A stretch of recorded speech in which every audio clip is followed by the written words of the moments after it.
ഇതിപ്പോ രാമകൃഷ്ണൻ സാർ ചെയ്യാൻ പോകുന്നത് ഏർലി ബേർഡിന്റെ റീഫാമിങ് അതായത് നെയിൻ ഐഡിയിൽ 100 USD ആയിട്ട് റീഫാം ചെയ്യാനാണ് ഇപ്പം പോകുന്നത്. അപ്പൊ നമ്മളിപ്പോ സൈറ്റിൽ എത്തിക്കഴിഞ്ഞു, അതറിയാലോ. ഇവിടെ റിവാർഡ് സ്റ്റാറ്റസ് ടച്ച് ചെയ്യും. ഓക്കെ, ആ കുഴപ്പമില്ല, ഒന്നുകൂടി ടച്ച് ചെയ്തേ അവിടെ ഉണ്ട്. അപ്പൊ ഈ ഓപ്ഷൻ റെഡീം റിവാർഡ് ടച്ച് ചെയ്ത് റെഡീം റിവാർഡ് ടച്ച് ചെയ്തു. റെഡീം റിവാർഡ് ടച്ച് ചെയ്തതിനു ശേഷം സാറിന് ഇവിടെ വന്നിരിക്കുന്ന പ്രോഫിറ്റ്, ഇപ്പം വന്നിരിക്കുന്ന പ്രോഫിറ്റ് ടോക്കൺ റിവാർഡ് കാണുന്നില്ല, ഇവിടെ കാണുന്നില്ല.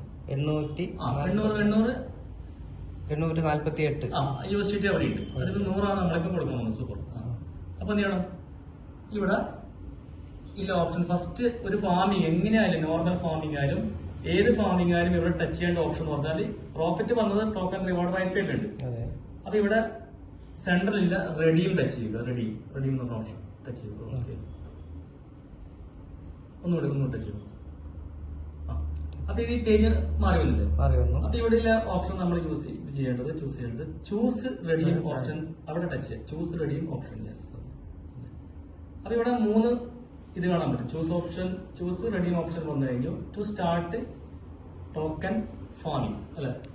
അപ്പൊ നമ്മളിപ്പോ എന്താ ചെയ്യാൻ പോകുന്നത്? ടോക്കൺ ഫാമിംഗ് ആണ് ഇപ്പൊ ചെയ്യാൻ പോകുന്നത് അല്ലെ? Re investment token farming. സൈറ്റിന്റെ ടെക്നോളജി പ്രകാരം ടോക്കൺ ഫാമിംഗ് അവിടെ ടച്ച് ചെയ്ത് ടോക്കൺ ഫാമിംഗ്. യെസ്. അവിടെ ടച്ച് ചെയ്തതിനു ശേഷം ആ കോളത്തിൽ ടോക്കൺ ഫാമിംഗ് വന്നില്ല സാറേ? ടോക്കൺ ഫാമിംഗ് വന്നില്ലേ? അപ്പൊ എന്ത് ചെയ്യണം? നെക്സ്റ്റ് ഓപ്ഷൻ എന്ന് പറഞ്ഞാല് റെഡി കണ്ടിന്യൂ എന്ന് പറഞ്ഞ ഓപ്ഷൻ ടച്ച് ചെയ്യും. കണ്ടിന്യൂ അവിടെ തന്നെ കണ്ടിന്യൂ. അപ്പൊ ഇത് നമ്മൾ സെൽഫാണ് ചെയ്യാൻ പോകുന്നത്. കണ്ടിന്യൂ കൊടുത്തില്ലേ? ഇവിടെ സെൽഫ് ടച്ച് ചെയ്യാം. അതിനുശേഷം സെൽഫ്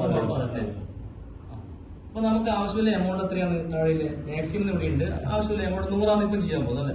ഈ കോളത്തിൽ ടച്ച് ചെയ്യും. കോളത്തിൽ ടച്ച് ചെയ്യും. 100 എമൗണ്ട് 100 അടിക്കും. 100.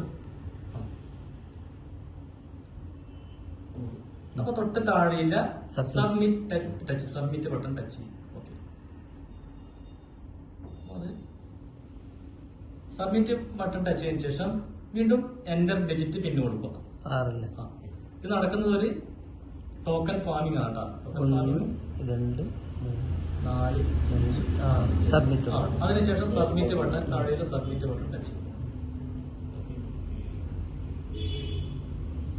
അപ്പൊ അതിനുശേഷം BNB അതായത് കൺഫേം എന്ന് പറഞ്ഞ ഓപ്ഷൻ ടച്ച് ചെയ്യും. കൺഫേം.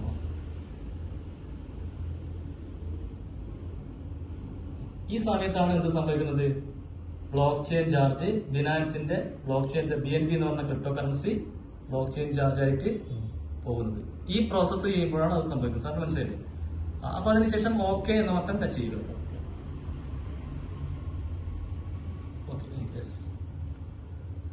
അപ്പൊ ഓക്കെ ടച്ച് ചെയ്തു. അതിനുശേഷം നമ്മുടെ വെബ്സൈറ്റിൽ സാർ ചെയ്ത ടോക്കൺ റിവാർഡ് ഇത് കാണുന്നില്ലേ? സെൽഫാണ് ഇത് ചെയ്തത് അല്ലെ? 19/0/64/977 സാറിന്റെ അല്ലെ യൂസർ ഐഡി ആണ്. ഇപ്പൊ ഡേറ്റ് നോക്കോ 14 അല്ലെ? ഇന്നത്തെ ഡേറ്റ് അടക്കമുണ്ട് അല്ലെ?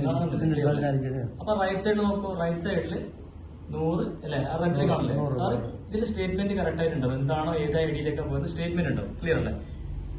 ആണല്ലേ? അപ്പൊ അതിലെ ബാലൻസ് മൈനസ് കുറഞ്ഞിരിക്കുന്നത് അല്ലെ? 848 748 അല്ലെ? ക്ലിയർ അല്ലേ സാർ? അപ്പൊ ഇവിടെ 1000 എത്ര ഉണ്ടായിരുന്നു? 1300 ആയിരിക്കും നേരത്തെ ഉണ്ടായത്. ഇത് എന്ത് ചെയ്യുന്നു? നമ്മൾ എത്രയാണോ 1300 ഉണ്ട്, 1300 1400 ആയി അല്ല? 100 USD. അതിന്റെയും കൂടി നാളെ 90 വെച്ചിട്ട് പ്രോഫിറ്റ് വരും. ഇതാണ് റീ ഇൻവെസ്റ്റ്മെന്റ് അഥവാ റീ ടോക്കൺ ഫാമിംഗ്. ഓക്കെ.